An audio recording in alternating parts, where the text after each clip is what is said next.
Le chant des âmes oubliées, au cœur de la savane sénégalaise, niché entre des acacias centenaires et le murmure constant du fleuve, se trouvait le village d'Oumbé. Oumbé n'était pas un village comme les autres. Ses habitants, les Peuls, vivaient au rythme des traditions ancestrales, respectant la terre et vénérant les esprits qui, disait-on, habitaient les arbres sacrés et les eaux profondes. Aïcha, une jeune femme aux yeux aussi sombres que la nuit sans lune et au cœur aussi ardent que le soleil d'Afrique, portait le poids d'un secret. Sa petite sœur, Nima, était née avec un don étrange.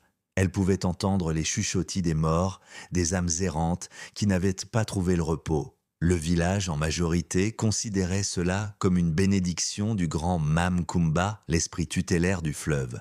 Mais certains anciens voyaient en Nima une anomalie, une porte ouverte sur des forces qu'ils ne comprenaient de pas. Un jour, l'harmonie d'Oumbé fut brisée. La source sacrée, qui alimentait le village en eau et en spiritualité, commença à se tarir. Les pluies se firent rares, la terre craquela et les bêtes maigrissaient. La panique s'empara des habitants. Les anciens, après de longues nuits de prières et de sacrifices, consultèrent le devin du village, un vieil homme aveugle nommé Koro. Koro, les mains tremblantes et les yeux voilés, prononça des paroles énigmatiques. L'équilibre est rompu. Une âme innocente crie vengeance. Seul le chant des âmes oubliées peut ramener l'eau et la paix. Les murmures grandirent. Les regards se tournèrent vers Nima. Certains se mirent à croire que son don était une malédiction, qu'elle avait offensé les esprits en écoutant les morts. Aïcha, le cœur serré, défendit sa sœur avec la fureur d'une lionne. « Ma sœur est pure,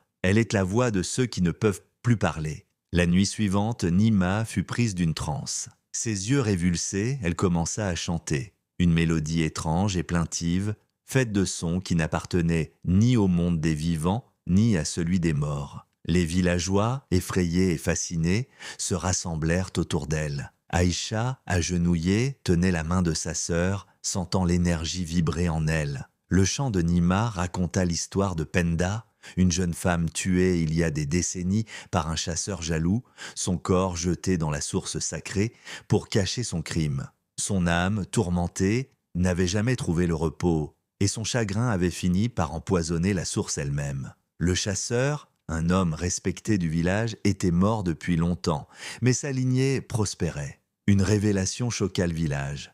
Le chant de Nima désigna le petit-fils du chasseur, un jeune homme nommé Moussa, connu pour sa gentillesse et son intégrité. Moussa, les larmes aux yeux, admit que son grand-père, sur son lit de mort, lui avait avoué le crime, le suppliant de garder le secret. La culpabilité l'avait rongé toute sa vie. Le lendemain, sous la direction d'Aïcha, le village entreprit un rituel de purification. Ils allèrent à la source, Moussa en tête. Là, Nima, guidé par les esprits, montra l'endroit exact où Penda avait été jeté. Avec respect et cérémonie, ils déterrèrent les os de Penda. Un rite funéraire fut organisé, un chant de pardon entonné par tout le village pour apaiser l'âme de la défunte. Alors que le dernier chant s'éteignait, un léger frémissement parcourut la surface de la source. Lentement, mais sûrement, l'eau commença à remonter, claire et fraîche. La terre respira de nouveau. Les arbres, qui avaient dû commencer à dépérir, retrouvèrent leur vigueur. Le village d'Oumbé avait retrouvé son équilibre. Mais plus important encore, il avait appris une leçon profonde. L'amour familial d'Aïcha pour Nima, la force des traditions et des croyances mystiques, et la vérité qui éclate toujours, même des décennies plus tard. La justice ne résidait pas seulement dans la punition, mais aussi dans la reconnaissance et la réconciliation. Nima, désormais, n'était plus une anomalie, mais une gardienne des souvenirs, une passerelle entre les mondes.